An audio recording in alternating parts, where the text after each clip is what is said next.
Buonasera amici, benvenuti a questa nuova puntata di Benessere e Bellessere e salutiamo Marco Ludovico. Ciao Marco! Ciao Serena, ciao a tutti, ben ritrovati. Allora, andiamo a presentare l'ospite di questa sera, che è un ricercatore, studioso, musicista, compositore, grafico, creativo e scrittore. Sti Ah, cazzi.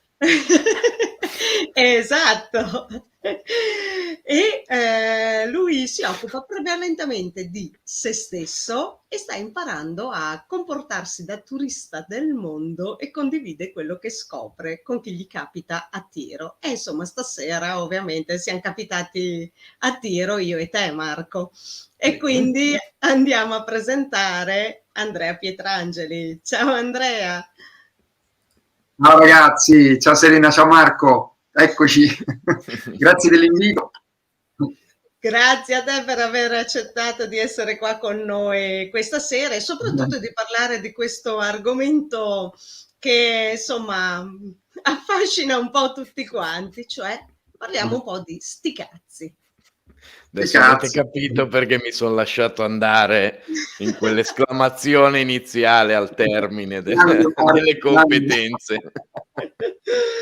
Allora Andrea, nel mondo di sti cazzi c'è una grande leggerezza, giusto? E insomma, Sì. ci racconti un po' da dove nasce questo, chiamiamolo tra virgolette, progetto che ti ha portato poi a scrivere anche il libro e quindi da cosa nasce, come è il percorso e come mai insomma ti sei approcciato a questa cosa.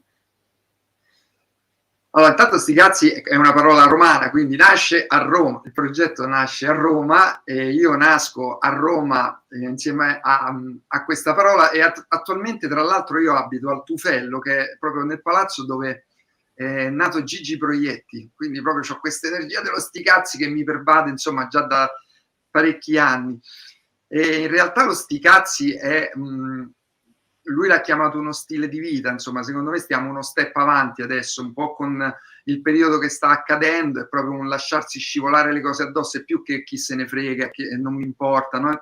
Non è più quello, è proprio disobbedire a certe voci interiori, no? A certe regole, proprio la disobbedienza ai doveri, agli obblighi, forse per questo, insomma, ha attecchito e si sta diffondendo così tanto questo messaggio, che è proprio un avere il coraggio di lasciare andare le pesantezze, cioè siamo incarnati nella gravità, ma sti cazzi, perché poi insomma è quello che ci aspetta alla fine è la leggerezza e bisogna vedere a quella leggerezza lì come ci arriviamo, se siamo in grado di essere canali di leggerezza oppure se scegliamo sempre le pesantezze. Ecco, questo periodo ce lo mostra proprio bene bene bene, non si può scappare dalla gravità, per cui o fai una scelta o arrivi a un bivio oppure soccombi lì dentro e va bene così, insomma. Quindi sti cazzi. Poi tra l'altro sti cazzi a Roma vuol dire una cosa e a Milano ne vuol dire un'altra, comunque ci arriviamo magari a questo. Invece sti cazzi... Visto che, scusami Andrea, visto che ovviamente ci sei tu di Roma e Marco di Milano, così vediamo un po' la differenza. Guarda, io l'ho sempre interpretato, sono un milanese anomalo, quindi io l'ho sempre interpretato nel senso autentico e genuino del termine, mi ha proprio pervaso fin da piccolo, quindi non... Sarebbe quello, diciamo, del chi se ne importa, giusto? Esatto, però Milano esatto. Quello tipicamente romano. Sì, a Milano lo usate come accidenti, no? A Roma si direbbe me coglioni. Esatto, esatto. Diciamo che siamo vicini come zone, ma... A me, Andrea, fa pensare molto questa cosa che tu hai detto, scusami se ti ho interrotto di nuovo, questa cosa che hai detto poco fa, che non è il me ne frega, ok? Chi se ne frega, eccetera, ma è un concetto diverso. Infatti, per esempio, il chi se ne frega mi sembra quasi un voler evitare determinate cose, mentre lo sti cazzi è esiste sta cosa e io invece agisco in questo senso. Non so se non mi faccio toccare soprattutto dalle cose, quello. Cioè è una specie di protezione proprio divina. Infatti io spesso dico sti cazzi, parola di Dio, perché veramente se poi vai a leggere in profondità il Buddha ti dice di staccarti dalla vita. Io qui ho portato un po' di amichetti, lui è il Butta, vedi? Butta vuol dire butta tutto, no? Il buttismo, no? È una famosa religione, via, fai piazza pulita. Pure lui ti dice guarda, pulisci, diventa bambino, se no su non ci entri. Questo è un capellone che è sceso giù 2000 anni fa, ancora festeggiamo il compleanno di questo, perché evidentemente ci hanno lasciato dei messaggi che prima o poi, anche se siamo de goccio, prima o poi li capiamo. Quindi lo sti cazzi è proprio, dai, mi stacco da tutte queste stupidaggini.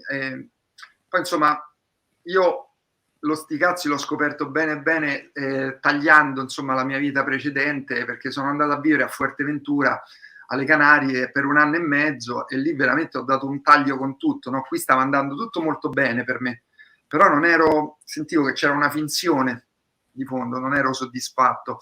E quindi arrivando lì alle Canarie, insomma, lasciando tutta una serie di sicurezze, no? Sono entrato a contatto con la natura, perché lì è tutta forte, tutta gigante sta natura, e mi accorgevo proprio di come gli elementi si lavorano, l'aria, la terra, il fuoco, l'acqua, cioè le onde oceaniche che arrivano e cambiano tutto, e vedevo solo divertimento in questa cosa, no? Cioè non vedevo un dramma tra i 4 elementi che si scontrano, no? Quindi che fanno anche la guerra, perché in realtà si stanno divertendo. Quindi da lì è nato un po', prima il mantra sti cazzi che sta su YouTube, e ho iniziato a cantare questo mantra che poi è diventato veramente un mantra di meditazione, cioè negli anni le persone l'hanno usato tantissimo, parte come gioco, però poi funziona, e quindi poi è sfociato nel libro che non avrei mai pensato di pubblicare, perché ho detto chissà, non esiste qualcuno così coraggioso che pubblicherà, e invece proprio aveva il suo compito, che è a prescindere da me, perché sti cazzi alla fine uccide lo sto cazzo che sei, ecco, quella è la cosa fondamentale. Lo sto cazzo è quello che pensa di sapere le cose, è quello che pensa di insegnare le cose agli altri, che ha vissuto, che ha fatto esperienza, ha fatto un passato. Sti cazzi, cioè sti cazzi, impara a stare nel presente, perché oggi rinasci ogni momento, no? Ogni momento entri nella bara, no? Cioè che sono le prove generali di quando lasci la gravità, la bara proprio, e quando è le 8 ore al giorno che tu sto cazzo si spegne e esce fuori la bellezza, no, dei sogni, la magia, il mistero. Poi rientri nel tuo personaggio per le restanti ore e lì è il dramma, no? Per cui perché invece non portare quella roba del sogno e della leggerezza già nella materia? Ecco questo.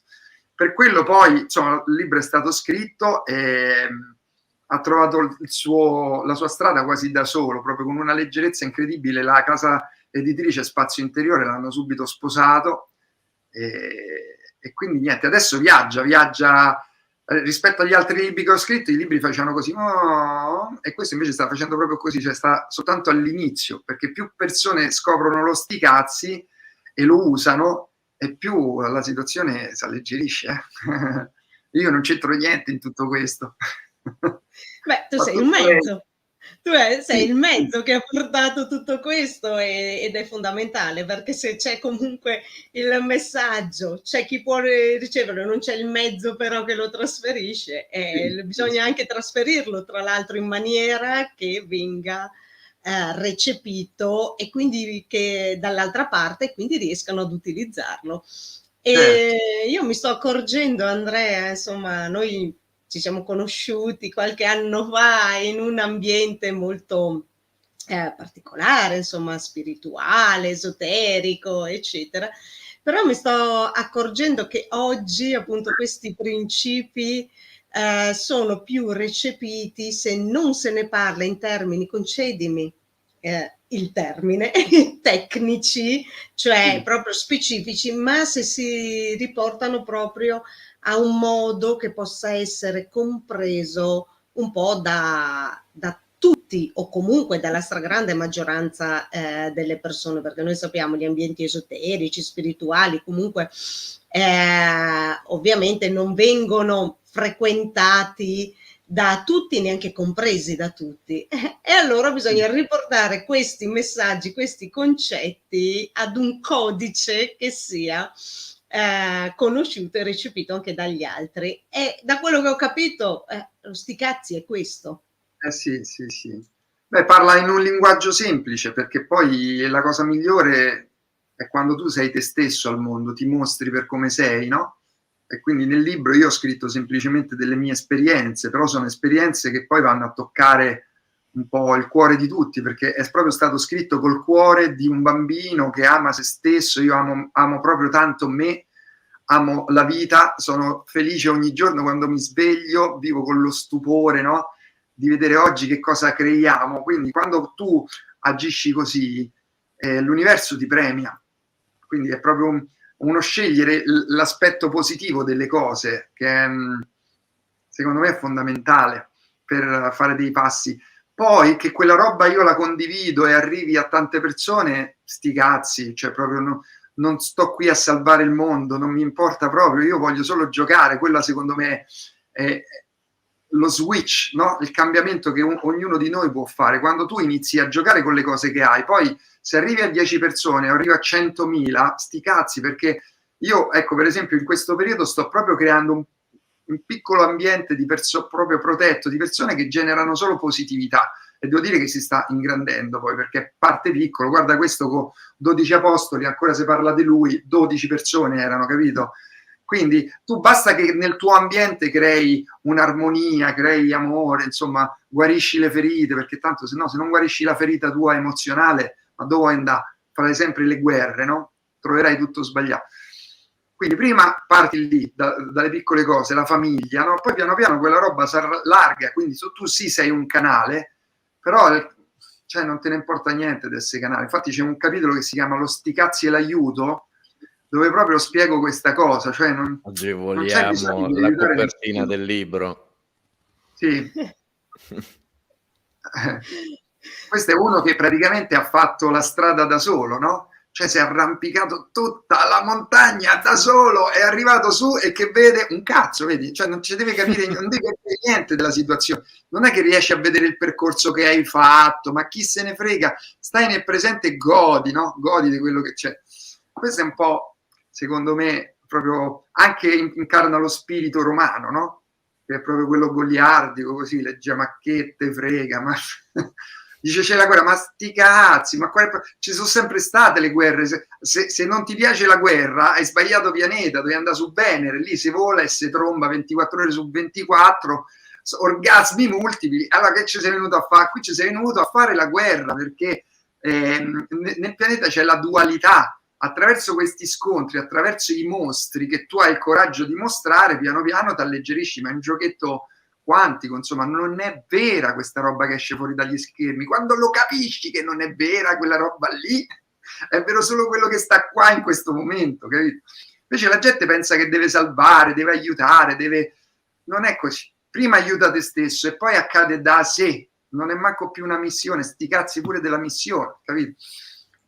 Almeno questo è quello quando si dice sì, allora in realtà sì, ad esempio, no? I grandi maestri in realtà non è che andavano a far proselitismo, a dire devo raccogliere adepti, eccetera. Erano gli altri che, vedendo lui come esempio, cercavano di comprendere ovviamente cosa lui stava facendo e perché era così.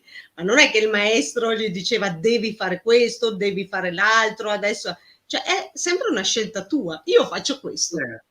Poi tu con scegli Serena cosa vuoi fare. abbiamo fatto tante volte l'esempio di tutti coloro che svolgono missioni umanitarie, vite pie, chi più ne ha più ne metta, e poi se incrociano il vicino di casa non lo salutano, magari si fanno una rampa in su di scale per evitare di incontrarlo e salutarlo, perché e quindi è molto meglio partire, diciamo, dalla primissima prossimità eventualmente esatto. per voler cambiare eventualmente il mondo.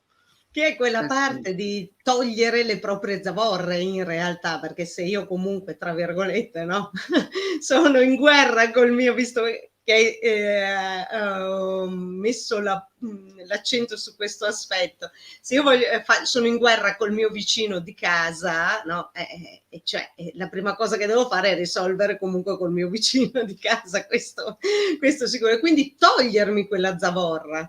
perché se lo sti cazzi è proprio il discorso della leggerezza, la prima cosa che devo fare è togliere le zavorre che ho io, e le zavorre sono quelle che io sento nella quotidianità comunque, sono quei pesi quotidiani, non quella cosa che c'è, devo risolvere, come dicevi tu Andrea, i problemi del mondo. Tu in realtà non devi risolvere niente, cioè io personalmente devo risolvere me stessa tutt'al più, non di certo i problemi degli altri, che è un po' il salva te stesso e salverai il mondo, ma non perché poi come obiettivo hai la salvezza del mondo, in realtà perché sciogli determinati legami e determinati, e ti liberi appunto di determinate quelle che io chiamo zavorre, ecco, che possono essere emotive, fisiche, eccetera, eccetera. E poi c'è pure questo inganno. Vai, Marco, vai. No, vai, scusa, dopo ti dico una cosa su quello che hai detto che mi ha colpito molto. No, dicevo che c'è pure questo inganno della trasformazione, dobbiamo trasformarci in continuazione, no? Spesso i cammini spirituali ti dicono che devi trasformarti, per me non è così, no, proprio no, ma che devo trasformare ancora? Cioè così non finisce mai. Io voglio tornare a essere il bambino che è arrivato sul pianeta, quindi non c'ho da trasformare, c'ho da togliere, no? Alleggerire la zavorra. Se no tu ti fregano perché tu ti dicono che ti devi trasformare. Non mi devo trasformare, io voglio tornare a giocare sul pianeta come quando l'avevo scelto e non me lo ricordo, capito? Perché qui è solo un grande gioco in realtà. Allora quando tu scopri nella guerra il gioco, nella pandemia il gioco, nella morte il gioco, nel dolore il gioco, lì è fatta, regà, è fatta, però se non la molli questa roba, queste sono le vere zavorre, ecco perché il libro secondo me ti ci porta proprio dentro, perché parla della morte, parla della malattia, della pandemia, no? Della coppia, dei genitori, della famiglia, tutta sta roba qua, no? Che ti pesa, quando tu la smolli proprio, allora a quel punto tu ti inizi a divertire sul pianeta. Ma si arriva a parlare anche di suoceri? Che dici? Si arriva a parlare anche di suoceri? No, non ci arriviamo, li facciamo, cioè ci fermiamo prima. Meno male perché no, se no mi sembrava troppo, effettivamente. Sembrava eccessivo. Vedi, devi iniziare ad amare i suoceri, e quando amerai i suoceri come te stesso, allora la leggerezza arriverà. No, per me è uguale, cioè proprio... La famiglia c'ha le più grandi prove, soprattutto con i suoceri. No, scherzi a parte, a me aveva colpito tantissimo quando all'inizio proprio Andrea aveva descritto quel suo viaggio, nonostante la premessa di cui diceva io stavo benissimo qua, e mio padre è andato spesso a Cuba. Anche questa cosa di voler risolvere i problemi degli altri. Una cosa che mi è sempre rimasta impressa è che lui diceva, tu vedi una sorta di povertà veramente diffusa a livelli forti, ma allo stesso tempo, se tu provi ad andare in giro un'intera giornata cercando uno che sia triste o sia incazzato, non lo trovi. Sono tutti felici. Tu chiunque vedi, qualsiasi cosa sta facendo, è felice, ride. Cioè sei circondato da persone felici. Quindi siamo proprio sicuri, per esempio, che noi andiamo lì e dici no, guarda, ti sistemo io, guarda, ti ricreo la mia società perché vedrai che ti faccio un favore. Ma siamo così sicuri? Perché io non è che ne veda tanta di gente così felice intorno a me. Ultimamente poi non ne parliamo, però... E forse loro sono proprio i portatori sani, diciamo, di questa filosofia, perché alla fine non gli interessa tutto quello che è fuori. Possono avere la macchina o non averla, possono avere la casa o non averla, possono avere amici, familiari o non averla, salute o non averla, ma alla fine torniamo al titolo. Sì, è così. La sento tantissimo questa cosa, perché poi insomma io lo dico spesso sta cosa, che la bara non ha il portabagagli, no? Quindi, ma su cosa ti arrovelli? Dice su mia moglie, ma non è tua, cioè non puoi possedere un altro essere umano, capito? Cioè lì dentro c'entri da solo, quindi è meglio che questa morte la fai da vivo e ti inizi a divertire adesso, se no, capito, starai nei devo, negli obblighi, devi pagare le bollette, cioè qui un pianeta che serve per illuminarti e tu devi pagare la luce sul pianeta, ma ci pensi che tu devi pagare la luce e invece l'universo ti dice guarda, tu ti devi illuminare tu, tu la paghi addirittura. Cioè ci stanno delle contraddizioni che quando tu le vedi dal punto di vista dell'anima sono proprio una bellezza. E proprio il passaggio, secondo me, alla disobbedienza, fondamentale, perché in questo periodo poi, lo vedi, stanno creando tutti i soldati, no? Con i soldi, soldo e soldato è la stessa radice, capito? Se tu stai agganciato ai soldi, loro ti comandano, creano soldati con la carta verde, ma è giusto, io sono completamente a favore di questo sistema, perché questo pianeta è insomma, una scuola per l'anima, quindi serve proprio questa gravità, serve proprio che tu ti senti all'inizio nel gregge e senti le paure. Quando inizi a disobbedire, porca puttana, cioè succedono dei miracoli nella tua vita, tu ti accorgi che sei un gigante, che non esiste più quell'autorità lì dentro di te, la alimentavi, no? Quindi sta roba conviene farla prima della bara, se no torni, poi ritorni. Poi quando riesci fuori dalla patata ci metti 28 anni solo per ricaricare quello che ci avevi capito la vita prima. Pensa che cazzo ti cammina la vita, capito? Per questo i tibetani insegnano la chiusura dell'utero nel libro tibetano dei morti. Dice: chiudi l'utero, mori là dentro, non uscire, ricordati prima, se no te fai tutto il ciclo di dolore. E qui tutti che piangono, e sopra gli angeli che stappano le bocce di champagne perché fanno: e vai, sei svegliato prima, non si fa tutti gli 80 anni di gravità. Per cui questo periodo... Poi ho visto anche, scusami Andrea, ho visto anche che i tibetani insegnano proprio nella pratica ai loro allievi cosa vuol dire vivere come viviamo noi. Ho visto parecchi video dove proprio prendono dei tronchi e li fanno arrivare a ritmo costante proprio nei punti giusti, per fargli proprio capire a quel punto: guarda, se vivete in quella maniera lì vi fate un gran male, cioè, quindi proprio li addestrano anche nella pratica, da quello che ho visto. Sì, poi una cosa che hanno i tibetani, che secondo me può essere d'aiuto in questo periodo, è che loro non hanno autocritica, cioè loro non si azzarderebbero mai a fare autocritica con se stessi, capito? Una cosa bellissima, perché noi l'autocritica da dove arriva? Arriva dal fatto che ti hanno insegnato che devi essere performante, no? Sta roba qui non c'è, non esiste, non devi ottenere i risultati qui, non ti serve, è tutta roba che non ti porti via, ti dà solo infelicità. Quindi insomma, loro sono, i tibetani sono secondo me quelli più vicini, insomma, a un vivere più leggero. Però insomma noi comunque stiamo in Italia, quindi abbiamo i nostri cazzi, non è che dobbiamo a pensare ai tibetani, sti cazzi pure dei tibetani, no? Nel senso che, cioè, pensa a quello che devi smollare tu, perché tu ti sei incarnato in una nazione perfetta per farlo, no? Perché evidentemente sei molto più forte dentro. Secondo me chi sta in Italia, le anime che si incarnano in Italia sono molto forti, molto creative e hanno dei potenziali giganti. No, non è un caso che tutto il mondo comunque guardi sempre all'Italia, fin dal Rinascimento, con questa parola qua ci dice tanto. Quindi le anime scelgono l'Italia proprio per fare mosse di coraggio e disobbedire. Però, io lo ripeto, la disobbedienza va fatta senza rabbia. Questo è fondamentale. La disobbedienza fatta con la rabbia dà solo potere al potere. Invece la disobbedienza dello sti cazzi è diversa, perché tu non ti fai proprio toccare, quella roba non esiste più in te, non so come dirlo meglio, quella roba lì dentro di te non ha più potere, quindi non la devi criticare, non la devi correggere, tu semplicemente sti cazzi, fai un passo sopra, la guardi dall'alto e non ti tocca, e lei non ti tocca, non ti fai toccare, lei non ti tocca più, tra l'altro ne diventi il padrone. Però oltre a questo non vi posso dire per ora. Per ora. Abbiamo già spoilerato troppo. Sì. Se volete agevolo una clip dei maestri che fanno vedere cosa succede vivendo all'occidentale. Agevolo qualche secondo. Splendido.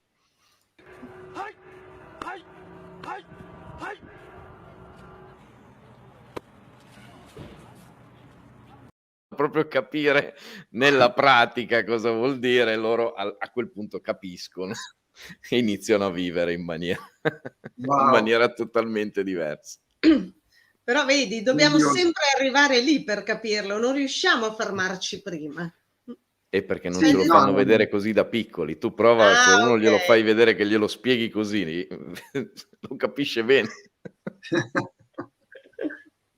Beh, il ciclo di dolore tocca andarci, cioè se noi ci siamo incarnati che ci abbiamo appiccicato il dolore, non lo puoi non puoi far finta che non c'è. Cioè non puoi dire sti cazzi a una cosa se non c'entri dentro, capito? Dici sti cazzi non ho soldi. E no, prima devi comprendere cosa sono i soldi, no? Che in antichità si chiamavano talenti, se no tu rincorrerai sempre quella cosa oppure fai il povero. Cioè due facce che non ti fanno comprendere. Allora, per dire sti cazzi conosci prima gli argomenti, prima di dire sti cazzi, no?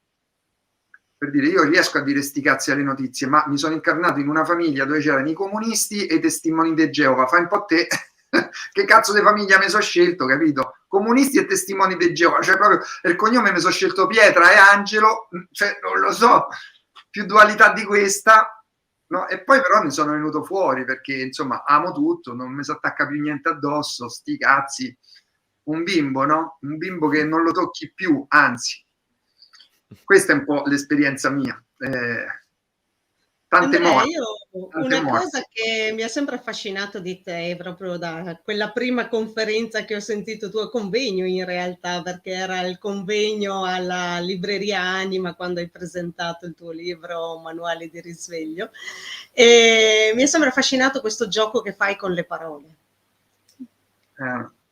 Che prendi sì, la parola. La parola crea.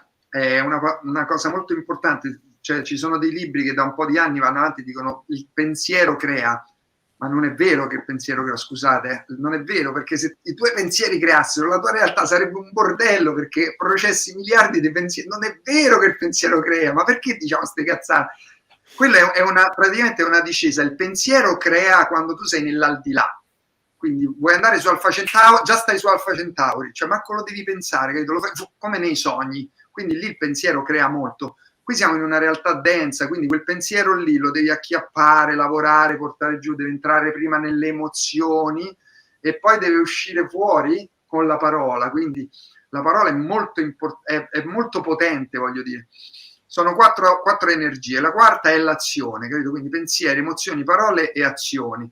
L'azione è la cosa più potente che puoi fare nella materia. Cioè un conto è dire non voglio la guerra, un conto è andare lì e vai a dirgli di smettere di fare la guerra. Sono due cose diverse, no? Perché lì fai l'azione, se no lo dici e basta. Se lo dici e basta ancora non è. Però la parola è perché è potente, perché la parola comunica, ha una vibrazione che esce da te e va nel tuo ambiente, no? Quindi io le chiamo le verità supposte, perché escono da qui e rientrano da un'altra parte. Cioè devi stare molto attento a quello che dici, perché l'inconscio non ha proprio il senso dello humor, quello ascolta e ricrea, no? Quindi dici che cretino che che cretino, capito? Lo dici per scherzo, ma hai emesso questa sentenza, capito? E poi ecco, nei laboratori che ho fatto siamo arrivati al quinto laboratorio dello sticazzi, adesso abbiamo chiuso tutta la parte dell'etere, andiamo negli appuntamenti dal vivo. Nei laboratori il primo appuntamento io do da ripetere affermazioni e da togliere alcune parolacce, perché ovviamente sti cazzi non sarà mai una parolaccia, cazzo non sarà mai una parolaccia, non tanto potente quanto per esempio la parolaccia ormai. Ormai quando tu lo dici neghi il presente, oramai. Eppure tutti dicono ormai e magari non dicono vaffanculo, no? Che invece ti eviterebbe un tumore, no? Un vaffanculo bello piazzato ti eviterebbe un tumore, no? E invece no, tu non lo dici, magari il vaffanculo. Anche al movimento, cioè... Esatto, al viaggio. Esatto, è anche concettualmente interessante come... In effetti tra le parole più deleterie abbiamo il sempre e il mai, per esempio. Io volevo far notare comunque anche ogni tanto, no, i gadget di questo percorso che fa vedere Andrea, tipo la tazza. Ah sì, vabbè, questi sono... che è bellissimo. Sono in vendita, per cui non è pubblicità, però insomma questa è una roba... Perché abbiamo creato questo logo con ricciolo che proprio è la leggerezza, no, della parola, in realtà non è la pesantezza. No, volevo proseguire un po' con le parolacce perché è figo, perché per esempio tanta gente tu gli dici guarda che tu c'hai un potere enorme, speriamo, ma che speriamo? In cosa speri, no? La speranza, già t'hanno fregato da piccolo con sta speranza, ancora che la speranza? Anche negli ultimi 2 anni con sto termine ci hanno un po' fregato. Peggiorato ulteriormente la situazione in ambito speranza, è andata proprio... Peggiorerà sempre, no? Peggiora sempre, perché se tu non affronti le paure, quelle aumentano il carico. Quindi la gente spera che adesso tutto finisca, non hanno ancora capito che stanno sulla giostra, la giostra sta aumentando la velocità, quindi o affronti queste benedette paure dentro e le molli e disobbedisci alle paure, sti cazzi, oppure quelle aumenteranno e aumenteranno, ok? Quindi ve ne sarete accorti che siamo in una specie di picco, no? Perché ci saranno trasformazioni grandi, belle e grosse, e questa roba non ti può spaventare ancora, no? Quindi è come se anche gli inconsapevoli stanno loro malgrado venendo allenati, no? A questo, che poi non è, ripeto, non è un cambiamento, è proprio un mollare tutto quello che hai vissuto, mollare l'esperienza, perché esperienza, sti cazzi della tua esperienza, esperienza vuol dire esperire, quindi deve morire l'ego, no? Perire l'es, quindi tutto quello che hai vissuto non ci importa, non mi interessa, soprattutto se hai vissuto dolori, non te li raccontare, perché sennò prendono ancora forza nel presente. Tu ogni giorno rinasci, allora che ci famo con questa esperienza? Niente, capito che roba? Quindi diciamo il libro rivolta un po' tutta una realtà di verità finte, perché ogni verità è finta, ogni verità è vera in quel momento e basta, no? Adesso ne arriva un'altra, mentre la stiamo dicendo già è finta, perché serve l'esatto opposto. Quindi, ma che ci vuoi capire? Devo capire? Ma che devi capire? Un'altra parolaccia. Che devi capire? Vuoi vivere? Ecco, sostituisci al devo il voglio, no? Voglio vivere. E sti cazzi. Voglio vivere così. Com'è che diceva la canzone? Col sole in faccia. Quello è un altro inno probabilmente. Poi se volete ho anche l'inno alla gioia del movimento. Ho anche l'inno alla gioia di cui parlavamo prima, ce l'ho se lo volete dopo. Poi quando e se vogliamo lo potremo mettere. Sì, sono tutte vibrazioni positive. L'inno alla gioia era quello di Benigni? Sì, no, ma ti ricordi nel fuori onda, prima della puntata, che parlavamo di quel breve video che è sostanzialmente l'equivalente sì. dell'inno alla gioia del movimento, sti cazzi. Sì. Bellissimo. Quello potremmo metterlo al finale magari. Sì. Allora promettiamo a tutti che ve lo riproponiamo nel finale, così se qualcuno dovesse non aver capito ancora bene in cosa consiste l'approccio, diciamo, lì c'è un sunto molto eloquente.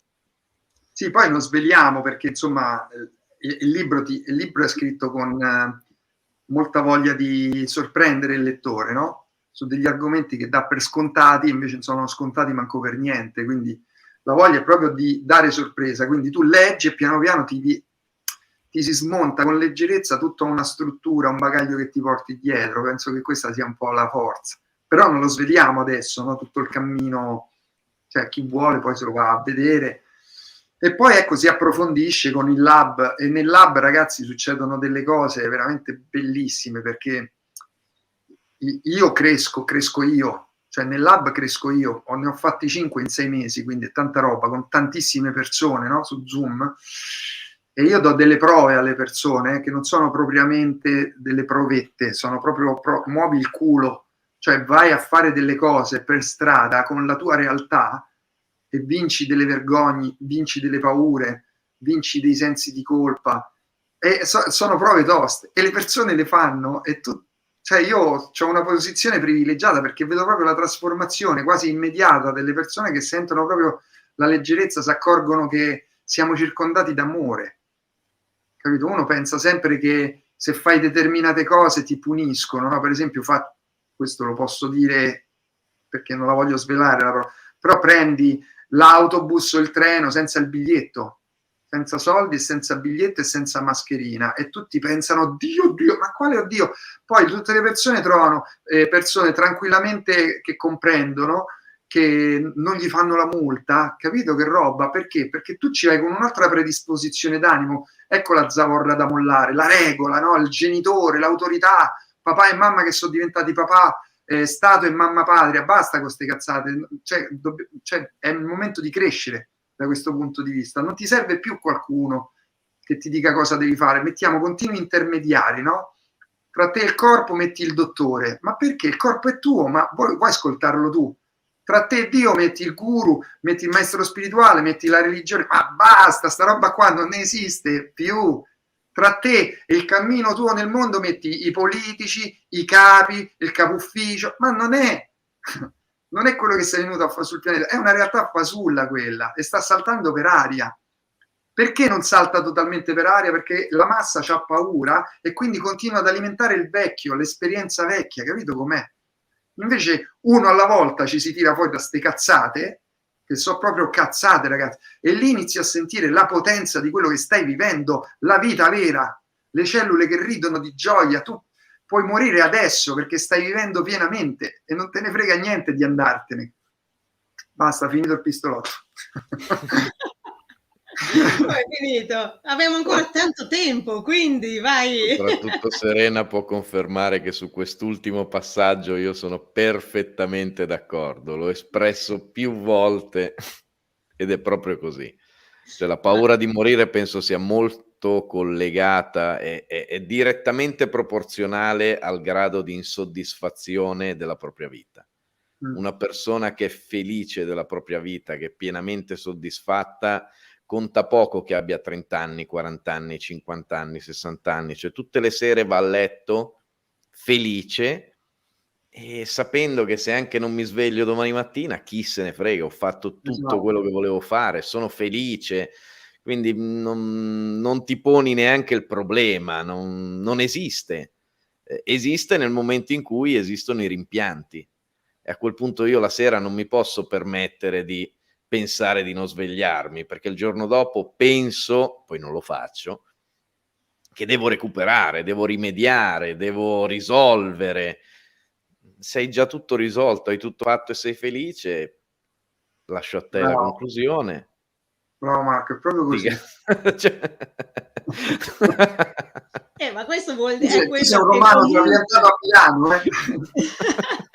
Ma questo è quello che alla fine... il famoso vivi qui e ora, cioè nella pratica è questo, sì. Cioè viviti il momento così come arriva, cioè senza porti, come dicevi tu prima, cosa devi capire sul vivere qui e ora, cioè non c'è niente da capire.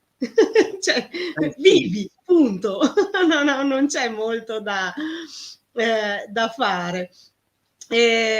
Sul discorso della disobbedienza, Andrea, a me piace molto questa cosa appunto di non sottostare, di non essere sempre, come posso dire, schiavi di quelle che sono le regole che mettono gli altri.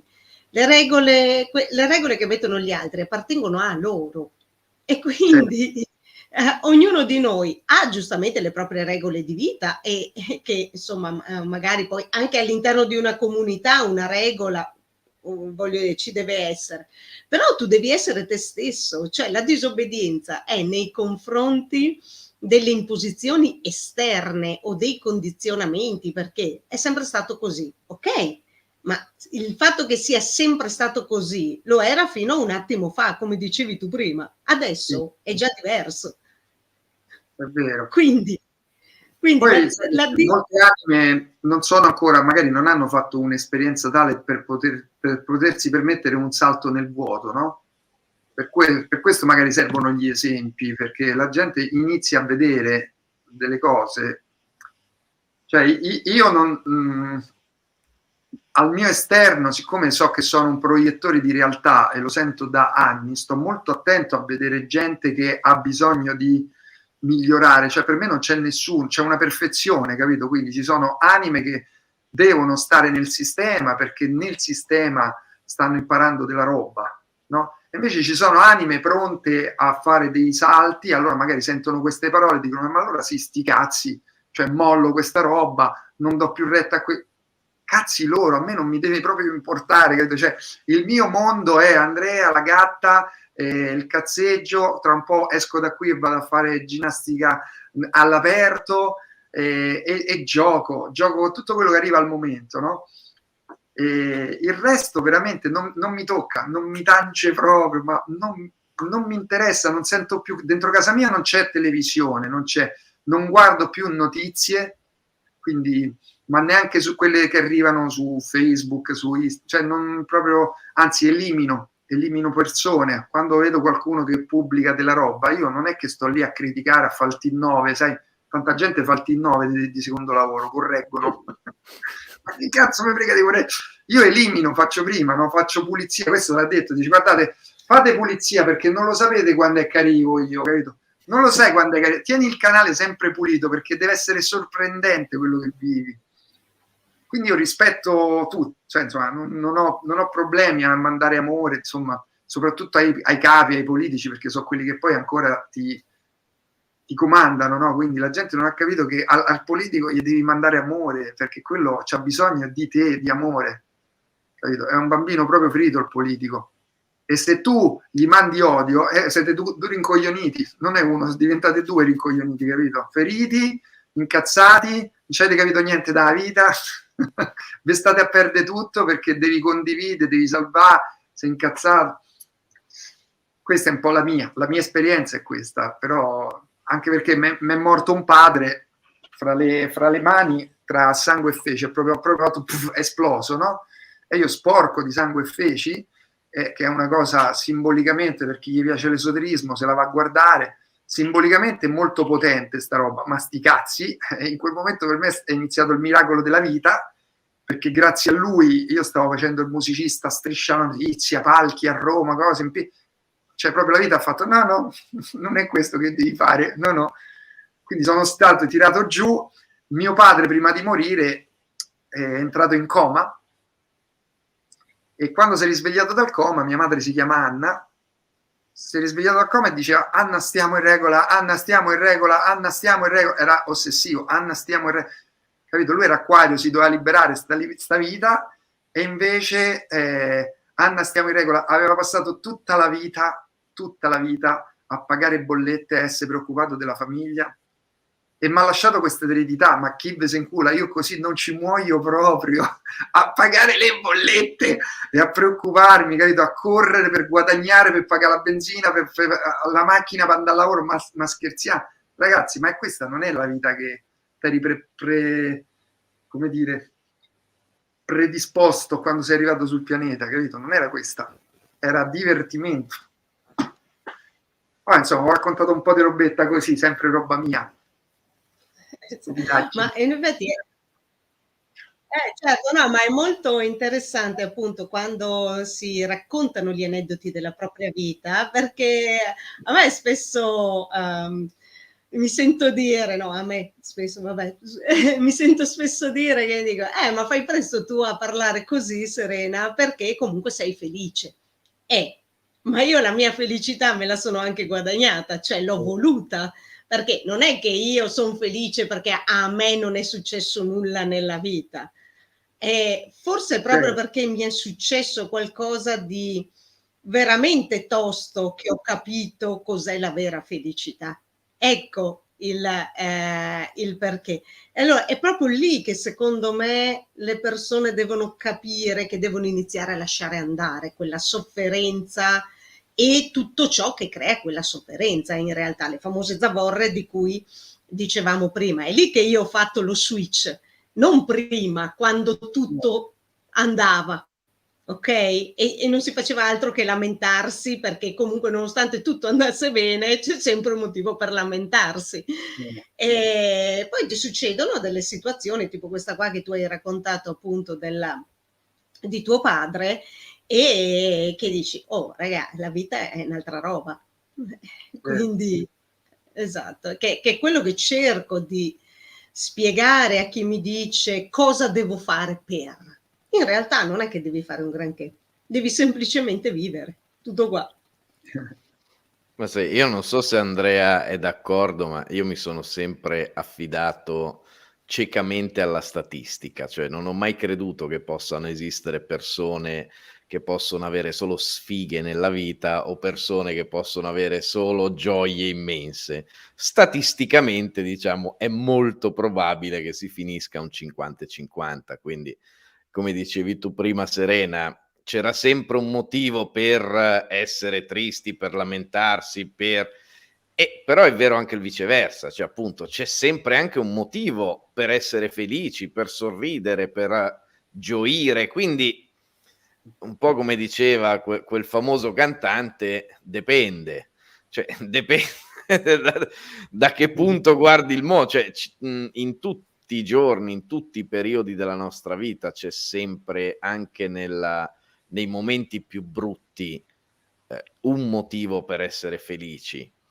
E dipende da cosa si vuole guardare, cioè quello che è perennemente triste, incazzato, infelice, io non ci credo che non gli è mai successa una cosa bella nella vita o che non abbia un motivo valido per poter essere invece quantomeno meno triste. E quindi penso sia proprio una questione di scelta e riassunta perfettamente nell'inno appunto di Andrea. O no, tu come la vedi l'approccio statistico? Sì, sono d'accordo con te. Intanto cioè io sono d'accordo con tutti perché ognuno si sceglie le cose per stare bene, per cui hanno tutti ragione. Cioè, avrei potuto dire anche l'esatto viceversa. Però sì, cioè, stai nella dualità, quindi in realtà tu mentre guardi che ti hanno bucato le ruote della macchina, la realtà ti sta dicendo che avresti fatto un frontale col camion, capito? Ma questa roba qua la gente non è abituata, capito? Sta tutto in un emisfero del cervello, le persone che si lamentano stanno solo in un emisfero, non sono creative, non riescono a guardare pure l'altro aspetto, no? Quindi mentre vedi la guerra, lì non ti accorgi che quella roba lì è perfetta. È perfetta, non c'ha nessun... Cioè, perché pensi che l'universo sbagli qualche colpo? Capito? Io la vedo così, cioè vedo proprio la perfezione del tutto perché è tutto finto. Quindi serve soltanto a te per tirartene fuori quella roba. Sti cazzi. Scusate. Vediamo Era da un po' che non salire usciva l'audience, se viene un ammosciamento in... sei bloccata. Ecco, si è ripresa, no, niente, allora manterremo l'audience costante e serena, non ci aiuti così. Cosa ho fatto? Ma sai, uno svenimento, qualcosa, sai, aiuta a pompare gli ascolti. Ma no, devi arrivare lì che sembra e poi invece... niente. Dobbiamo fare. Allora, Andrea, ragazzi, siete una forza, siete, grazie di voi.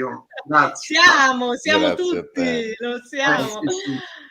Andrea, ascolta, tu hai un sacco di progetti, fai un sacco di cose, quindi oltre a scrivere, insomma, io prima ti ho presentato che fai ovviamente un po' di tutto, però sempre in relazione a quella che è l'arte e la creatività. Ecco, vogliamo un po' parlare anche brevemente di quelle che sono le altre cose di cui ti occupi? Allora, guarda, a breve, proprio in primavera, esce il mio disco. Esce un disco con un nome d'arte, non uscirò come Andrea Pietrangeli, è un disco di frequenze, di musiche che proprio mi hanno accompagnato e l'ho composto in questi periodi, tutti accordi maggiori, no? Quindi proprio apertura massima. E farò una cosa con questo disco, cioè lo presenterò nella natura, quindi invito le persone a camminare nella natura con le cuffie e quindi presento 3-4 pezzi, si ascoltano mentre si cammina, poi si mangia e si beve e poi si balla. Questa è la presentazione della perché poi alla fine di tutto la cosa secondo me è la danza, no? La danza della vita, quindi proprio muovere il corpo, ballare. Proprio il ballo secondo me è muovere il corpo come i bambini, capito? Quando sono felici. No, non il ballo del rimorchio in discoteca, no, quella roba lì, non stiamo parlando di quello, neanche i balli di gruppo, neanche le coreografie, neanche il tango, no, sto parlando proprio di ballo libero, muovi il corpo come ti pare, sperimentalo in 1000 modi diversi. E questa è un'esperienza che faccio fare, insomma, alle persone e la lasciamo lì. E invece nel futuro abbiamo molto presto abbiamo le carte sti cazzi, stanno per uscire, l'oracolo della leggerezza. Io già rido perché ci stanno delle carte veramente micidiali, ogni carta è un laboratorio a sé, cioè se tu peschi una carta non è che ti dice guarda contatta il tuo angelo che ti dirà, no, qui proprio un lavoro nella materia veramente, secondo me molto, molto divertente, non si è mai vista insomma una carta fai sesso per esempio, no? Peschi la carta e ti dice fai sesso, meno male, yeah. E la copertina è questa. Quindi abbiamo cambiato leggermente, 44 carte saranno, escono a giugno, sempre con la casa editrice Spazio Sarebbe Imperio. bellissimo vedere o riuscire a organizzare una specie di spot con la veggente classica che ti fa le carte e ti escono tutte quelle. vedo che te devi fare una scopata. Cioè, bellissimo. Le cose facili, no? Si chiamano terra proprio per quel motivo, le cose terra perché devi stare qua, cioè stai qui, divertiti qua, insomma, prima di andare ma perché siamo sulla terra, se no sarebbe Venere, che ne so, Marte, e invece siamo sulla terra e quindi dobbiamo stare. Guarda che bella questa cosa, praticamente il pianeta Terra si scrive con l'apostrofo, così capisci bene dove stai, capito? Ho preparato la slide. Capito? Ti fa sbagliare in continuazione, ti frega continuamente il pianeta, quindi è inutile che cerchi verità, devi capire. Che poi pianeta, Andrea, significa errante, giusto? Quindi pianeta Terra ti fa sbagliare doppiamente in realtà. Esatto. E ti fa viaggiare pure, sì. Esatto, sì, errare in quel senso, cioè sia viaggiare, sia anche fare errori, perché se non fai errori cosa impari in realtà? È già tutto così, non hai imparato niente. Sì, l'errore è fondamentale. Infatti uno dei primi capitoli del libro è proprio lo sti cazzi e gli errori, no? Permetterti di uscire dalla rigidità e sti cazzi, faccio le cose, sbaglio, qual è il problema? Sti cazzi, anche se ferisco qualcuno, ma non è un problema perché non ho il potere di ferire qualcuno. Cioè quando uno inizia a comprendere bene la ferita sua, capisce che gli altri te la vengono a toccare in continuazione perché la vuoi risolvere, siamo tutti toccatori di ferite di altri, nostro malgrado, quindi magari io mentre ho parlato ho dato fastidio a 50 persone, molto bene che gli ho dato fastidio, perché così questi strappano sto cerotto e se iniziano a curare sto fastidio che sta dentro il fastidio, non è fuori. Dice mi dà fastidio l'arroganza, ce l'hai dentro, quella roba lì è tutta roba tua, no? Ma in effetti, Andrea, anche una ferita fisica, no? È tipico. Mi faccio male alla mano e arriva che se non me la curo, la gente continua a toccarmi esattamente quella mano lì, mi muovo e sbatto proprio con quella mano lì e mi sta dicendo stai attento, la devi curare, la devi sistemare, quel trauma, quella ferita che tu hai sulla mano. La stessa cosa è nelle ferite, tra virgolette, emotive o comunque psichiche di cui tu hai appena parlato. Certo, è lo specchio, perché tu hai una ferita lì e quindi le persone ti stanno dicendo è lì che devi risolvere, non altre cose. La vengono proprio a toccare, no? A Roma li chiamiamo angeli in incognito, a Roma li chiamiamo angeli in incognito con un nome specifico che si chiama cazzi. I cacacazzi sono proprio quelli che ti vengono a toccare le ferite, quelli che ti danno più fastidio. Tutto bene tranne mia suocera. Bene, tua suocera è un angelo incarnato, sei incarnata soltanto per farti vedere qual è la cosa che vuoi mollare, no? Il fastidio. Vabbè, io anche lì avevo fatto in passato l'esempio, mi era capitato di provare a smettere di fumare.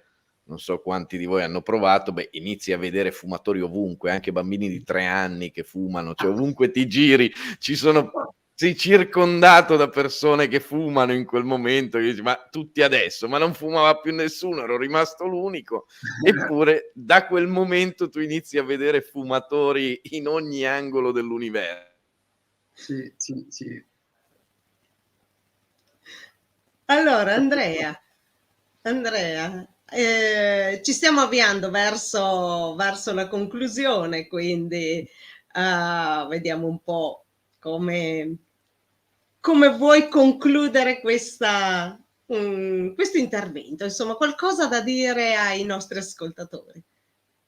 Ma diciamo la chiosa finale di tutto è sempre che darti amore, dare amore a te, perché quando uno dà l'amore a se stesso, poi riesce veramente a proiettare all'esterno questa roba qui a chiunque gli capita a tiro. Quindi la mia esperienza è quella, cioè più io ho scoperto l'amore, più le persone che entrano nel mio campo energetico non regge più quel lamento, non regge più, trasformi tutti. Quindi parti con l'amore per te, non salvare il mondo, salva te stesso, datti amore, sti cazzi del resto, veramente non ti far toccare da niente. E quello poi ti porta poi invece a grandi risultati, però soprattutto grandi sorprese, perché la cosa più bella secondo me del pianeta è la sorpresa. Quando tu ti accorgi che tutto quello che vedevi in un modo lo rivolti e lì c'è la sorpresa vera, tipo prima dicevamo quelli che si arrabbiano sempre, quelli potenzialmente sono quelli che potrebbero ricevere le sorprese più grandi, perché improvvisamente distolgono l'attenzione e aprono lo sguardo e gli arriva tanta roba. Però serve amore da dentro, per noi stessi. Che l'amore, tra l'altro, è la parte opposta, cioè l'opposto proprio della paura, che prima insomma abbiamo nominato. Allora, Andrea, dove ti possono trovare? Insomma, l'abbiamo fatto girare sotto così i tuoi riferimenti, però insomma, se le persone vogliono contattarti, vogliono fare qualcosa con te, dove ti possono trovare? Allora, sicuramente dal numero, abbiamo questo numero dedicato alle liste quotidiane dove noi mandiamo dei messaggi di leggerezza tutti i giorni, proprio per contrastare quello che arriva da altri tipi di schermi, e ogni giorno mandiamo la carta dei tarocchi, la spiegazione e cose di leggerezza. Sì, questo è il numero. E qui risponde la signorina Sticazzi, la manager Sara di Gianberardino, che lei proprio nominata la signorina Sticazzi, e da lì lei mi smista, mi aiuta, perché sto periodo prima gestivo tutto da sola, adesso insomma si vede che tanta gente sta sposando lo Sticazzi e quindi ho bisogno di un aiuto effettivamente. Altrimenti dal sito andreapietrangeli.it, oppure condivido tantissimo su Instagram, su Facebook, sono abbastanza social, insomma, mi piace che mi arrivano le intuizioni e le butto lì e le condivido.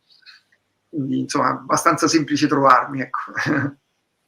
E il libro invece lo troviamo dove? Il libro, anche, parliamo un po', anche se vuoi dare anche un po' di informazione anche sugli altri libri che hai scritto, però intanto questo libro qua abbiamo detto, allora, è edito da Spazio Interiore, e lo trovi ovunque, immagino. Esatto. È stato distribuito da Macro Edizioni, quindi insomma si trova ovunque, in poco tempo anche arriva in 2 giorni senza problemi.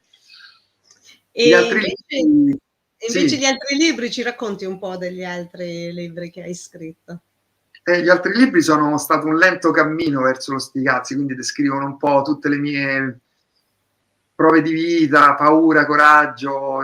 I 3 libri precedenti sono è un ciclo diciamo, una trilogia di romanzi molto vicini a quello che vivevo io, però dal punto di vista spiritoso, spirituale, quindi comunque sempre di leggerezza.